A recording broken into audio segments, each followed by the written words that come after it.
Now, as mentioned at the beginning of our episode this morning, said we'll be speaking about artificial intelligence. Now, it's something that you most likely would have heard of, given that it's the development is taking place rather quickly, but the entire world is focusing on it for many reasons. And this morning, to dissect exactly what artificial intelligence is, we may not be able to get into the very, very deep theory of it, but we can get a basic understanding at least. I'm joined by the editor of Tech New TT, Mr. Mark Lyndersay. Good morning, sir.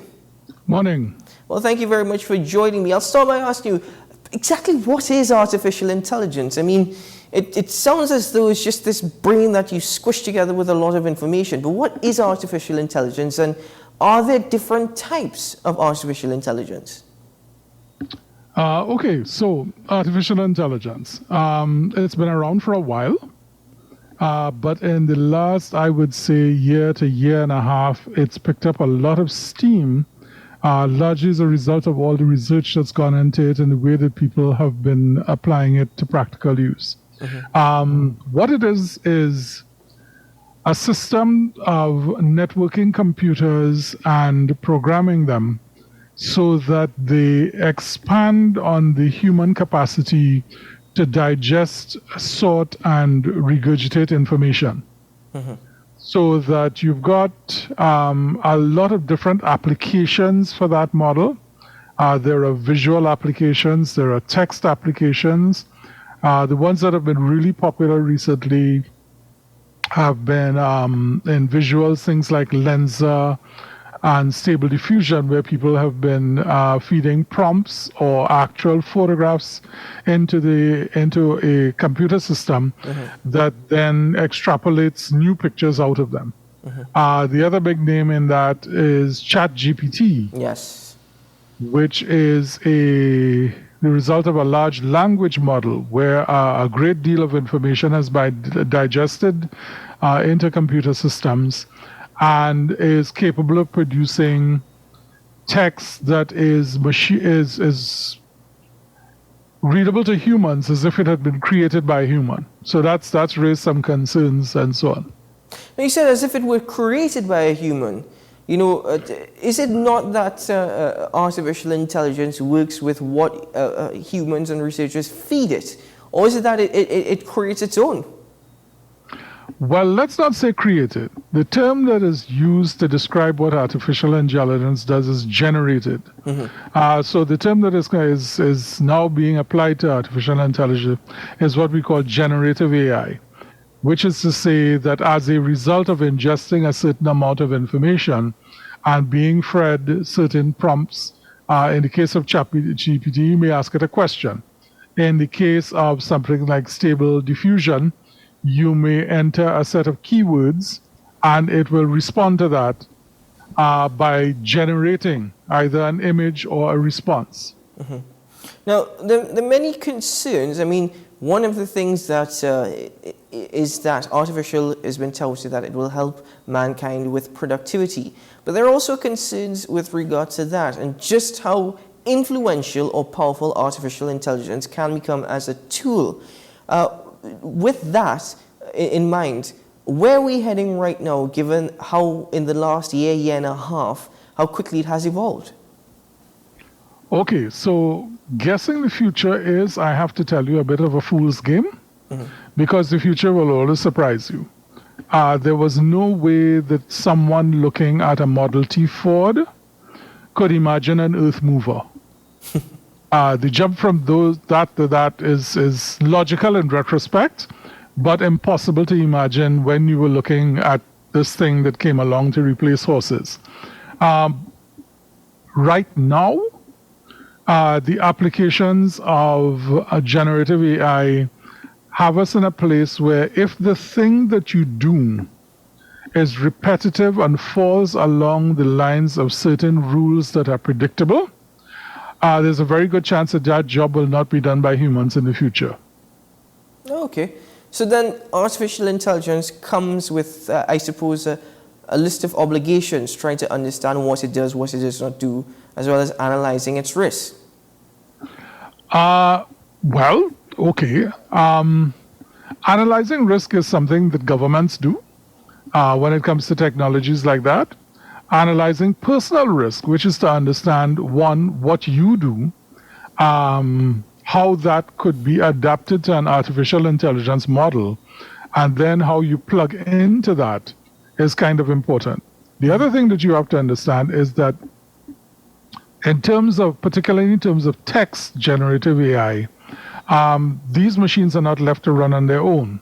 The way that they work is they input a vast amount of information, and when you send a query to it, it is working on a pool of information that no human being can match. You can't consume and hold and sort through that kind of information in real time. That's just not how the human brain works. So that I'll give you an example. If I tell you 2 and 2, your answer will be 4. Yes. Yes. To a computer, 2 and 2 may have 2 entirely different reasons. It may be 2 plus 2, or 2 and, the word and could mean associated with or adjunct to, and it may decide that an equally valid answer is 22.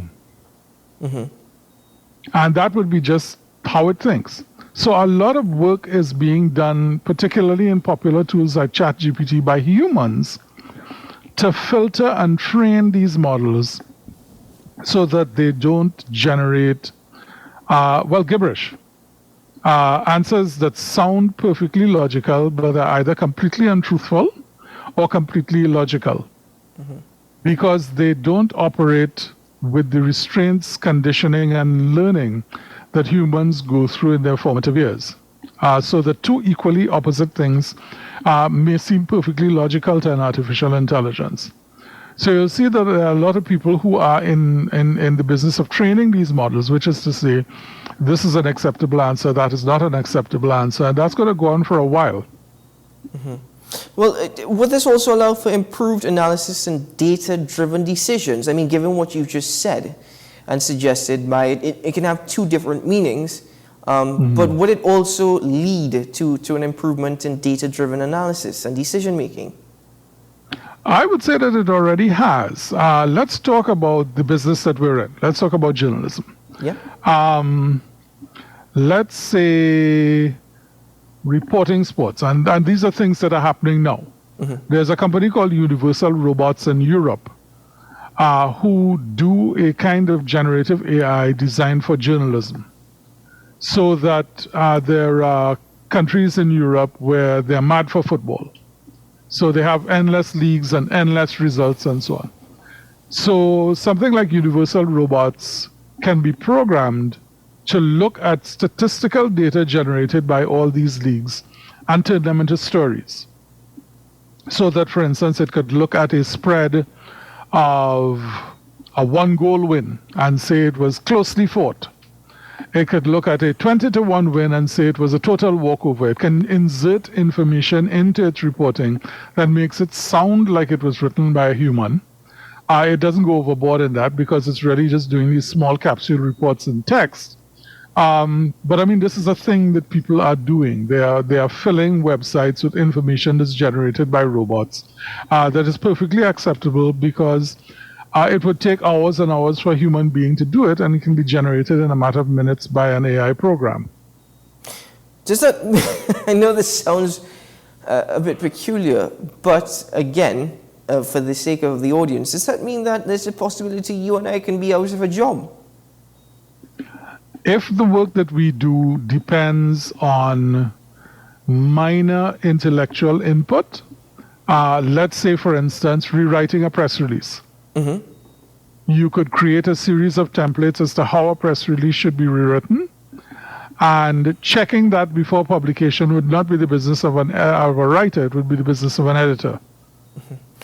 And there's a great chance there'd be very little work that would have to be done on it. So then, even though it's revolutionizing industries, one of the concerns, even though it's revolutionizing industries, is the mere fact that it might make human beings and their tasks, it could lead to this, because as you said, it's a fool's game to predict the future, but as you just mentioned, some tasks obsolete. Yes, I think I could safely say that there will be some tasks that will be obsolete for humans. The tasks will still exist, but they'll be done through automation. And with that being said, now let's speak about how it can be. We've understood how it could be beneficial, but what about the risks involved in this? Are we giving artificial intelligence too much power and too much influence? That is a question I think that's best understood by oversight. If you had an insurance company that was generating quotes using AI based on input from clients, and you weren't looking at what it was doing, and you were legally liable for what the results produced and the quotes it produced, you could find yourself in some hot water. So any business, I think, that did that would probably want to give the quotes generated by AI a quick once-over or check in on what it's doing from time to time to ensure that it's in alignment with what the company expects a human would produce. So there will always be a requirement, I believe, for oversight, at least until such time as the way that this information is processed is taken to another level. So therefore, implementing artificial intelligence in the workplace or in the working environment, is it an investment that businesses should consider, or is it that we're not quite there as yet? I think any business that is doing business and intent on profitability is probably already looking at some form of AI in their business processes. Some of them may be already using it very quietly. I'll tell you, I always like to bring this down to things that I do. To do reporting, I would sometimes have to go over a recording. So I would sit down there and pause or slow down the recording and type. I type very quickly so I can type. I don't do that anymore. There is an AI-powered transcription tool in Microsoft Office. It's not the greatest transcription tool in the world, but it comes as part of the bundle. And I'll toss that audio file at that and get time codes. And whenever I want to double check what's being said or check it against the transcription, so that's something that I would have had to take a lot of time typing out, the transcription software just does it. So that is already happening. Those are tools that are available. There are things, I think, the thing that people need to be considering is if you are doing a job that is likely to be or eligible to be replaced by AI, how can you raise your game so that the input that you have into that work process takes you to another level of engaging with the business process? And a lot of that has to do with people and their decisions about what they do in the job they do. It may, for instance, be more profitable rather than learning all of that to go and sell doubles. I mean, I have no problem with selling doubles. But there are choices that people have to make along the way. I don't think there's going to be an AI plumber, for instance. So there are things that will become more valuable to society as a result of the fact that automated tools are doing some other things. So let's speak about another aspect of this. Given how the world is evolving and how technology has evolved, and mankind and technology, that relationship there, one of the biggest threats now, of course, is security across the world, cybersecurity in particular. Artificial intelligence and security. What are the risks associated with that and the benefits as well? Well, the benefits are that cybersecurity defenses are much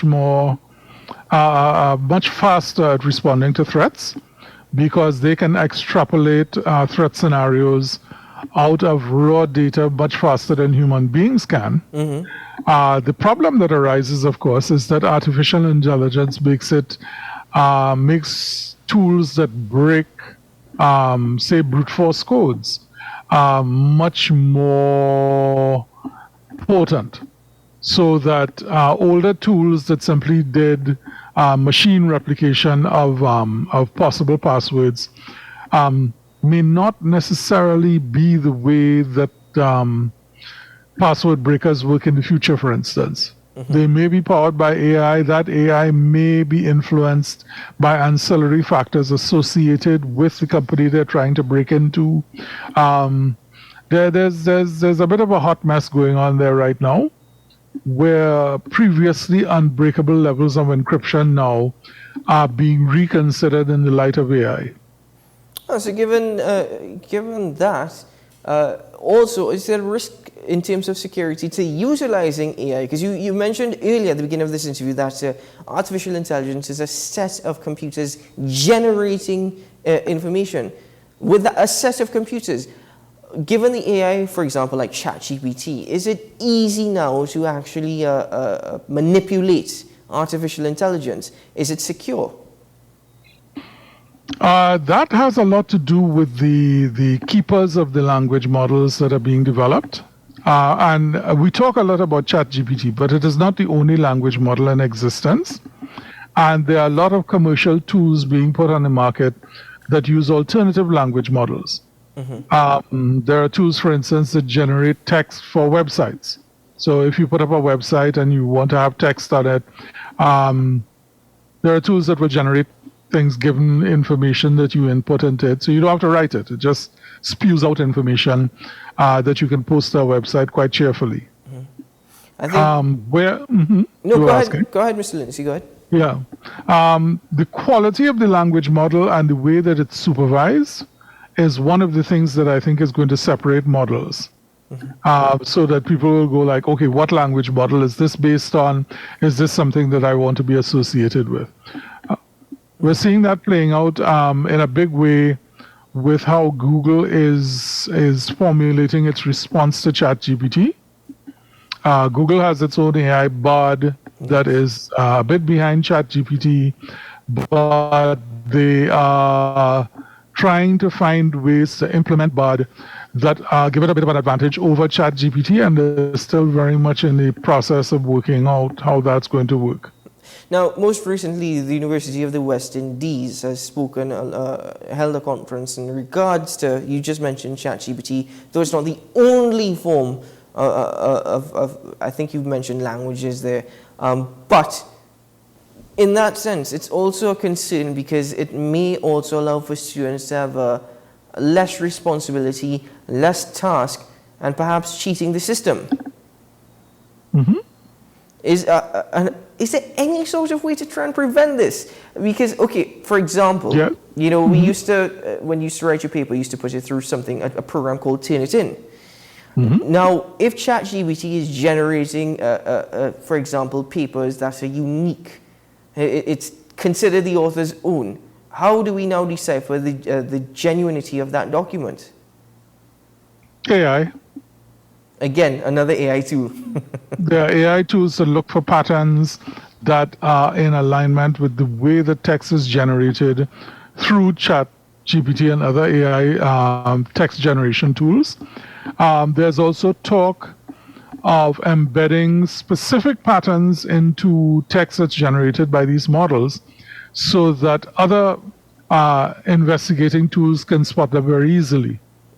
So that what we're more likely to see in the near future is less outright copy and paste and more, okay, ChatGPT gave me this response to these questions. Let me see how I can take that along with things that I have read and turn it into a paper.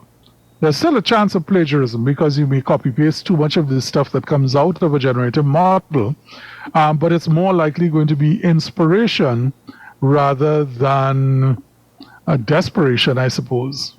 Now, as we conclude this conversation, would you believe that currently artificial intelligence presents more of an opportunity or a threat, as we conclude? I think it's equal parts of both. I think people need to be aware of what is happening, what kinds of things are happening. I mean, there's actually very little difference between ChatGPT, for instance, and Siri. Siri was working from a large language model, and we cheerfully accepted Siri as part of our lives if you happen to have an iPhone. I think it's a matter of understanding what is happening, trying to get a grasp on how it affects you, and what you can do in response to that. But I don't think it's an insurmountable problem, but it's certainly one that we need to be aware of. Mm-hmm. I'm glad that you mentioned that, because many people watching might say, this is of no concern to me. You know, I don't really care about this. It's precisely for that reason why we've had this conversation this morning. Education is key, Mr. Lyndersay, and you're of the belief that people should prescribe more to keeping up to date with the evolution of this particular form, well, I guess, of technology, artificial intelligence. Well, I've dedicated 27 years of my life to writing about technologies. I think it would be safe to say I think people should be aware of and understand the nature of the technology that governs their lives. Certainly. Well, Mr. Mark Lyndersay, I want to thank you very much for joining me this morning on the program. I know that I would be contacting you again in the near future, given how fast this is happening. But appreciate your time and for the information and the education, because I'll be honest with you, I've learned a lot myself this morning. So I'm very much grateful for that. Thank you very much, sir. Thank you. Have a good day.